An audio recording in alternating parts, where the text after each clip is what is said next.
So this little thing literally just saved the day. And by saving the day, I know what you might be thinking, my friend. No, it did not only just bring an extra angle that was later needed in the edit, but it literally changed from being camera D to camera A in no time.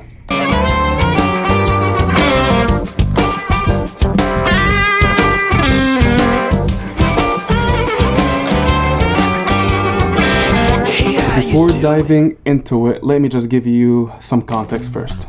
So I had the opportunity to shoot or film a cool band performing in an interesting venue in NYC. And when I got contacted by the person in that band, he told me that I'm not there to document or film the whole festival. I'm only there to document their portion or like their performance throughout the whole concert. So in my head, I literally started thinking about, all right, what am I gonna pack for this type job, right?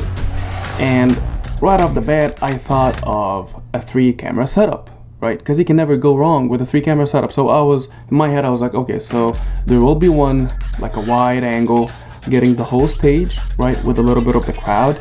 And then maybe another one on the main singer, the person who actually contacted me. And then the third camera would be on my person, on a gimbal, just, getting some creative shots. And that's actually what I did. While packing my stuff in the camera bag, I literally just, glanced over there and then I saw the Lumix S9. And I was like, you know what? You're small, you're gonna come with us. I had no plans for it whatsoever, but I just packed it anyways. So I pull up there, I go inside, unpack, and just start scanning the whole area, right? And everything looked good until I actually looked at the stage. And I was slapped. I literally was slapped with a gigantic problem. That the stage is not really high enough from the floor, right? It's literally 2 steps higher than the regular floor. They had a 2-step wooden thing so you can get on the stage. That was how high the stage was. And obviously it's gonna be a problem because given that the main singer is a keyboard player, he's not gonna be even standing up. He's gonna be sitting down to play his keyboard. So I knew that one of the angles, camera B, right, the one that was directed at the main singer, this one will be butchered by the crowd and by the people and the attendees, right? So anyways, while being there and just trying to figure out the audio situation, some of the band members told me a great tip. They told me that I'm here more for the main singer, the keyboard dude, rather than the main band or the rest of the band. So just make sure to focus on the main singer. And it was a great tip, even though it was not really disclosed by the dude who actually contacted me, which is the main singer. But it made me extra cautious because, in my back head, I knew that his angle is gonna suffer. So I had to think of something. Anyways, I took my S5 IIX, went to the second floor. Thank God there was like a second floor. Went to the second floor, put on a tripod, and that was like my wide angle camera that had the whole stage with a little bit of the crowd. And then I went down, looked at the stage, and saw how it was not high at all from the ground. That's literally when I thought of the S9. Went to my bag, I took the S9, and then I took the Filtrox 16mm f1.8. That's the one I'm literally filming this YouTube video with. And then the Shure monopod that I literally just grabbed for no reason. This one, I freaking love it. So in my head, I was like, all right, let me just put them all together and see what I can do with it, because right now I'm not really satisfied with the current setup. Anyway, so I look at the main singer and I saw how he had his keyboard and his instruments set up on the stage, right? And then I noticed that there's a space between the end of the keyboard and the end of the stage. And that was literally perfect.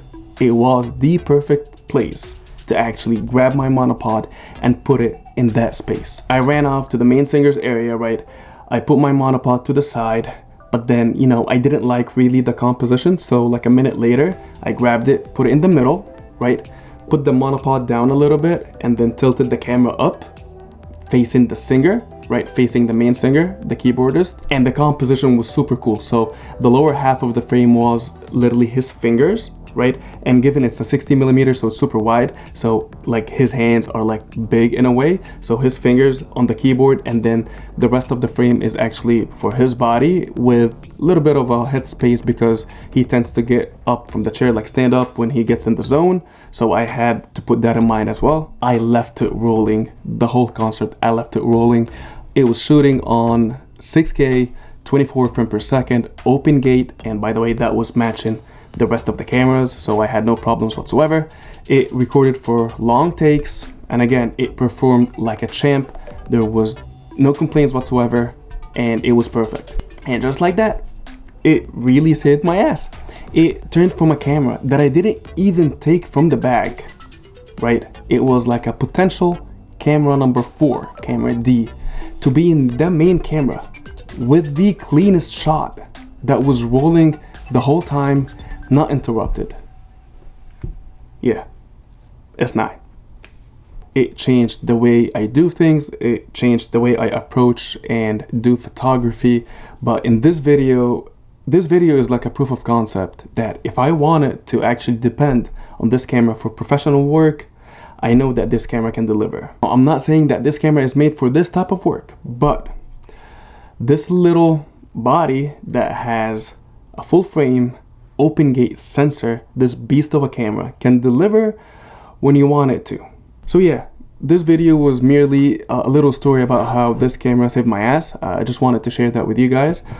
If you have any questions about the S9 or even the Viltrox 60mm, the one that I'm recording this video with on right now, I wanted to make a video on it because it's super interesting lens. Anyways, let me know if you have any questions about any of that. And in the meantime, thank you for watching.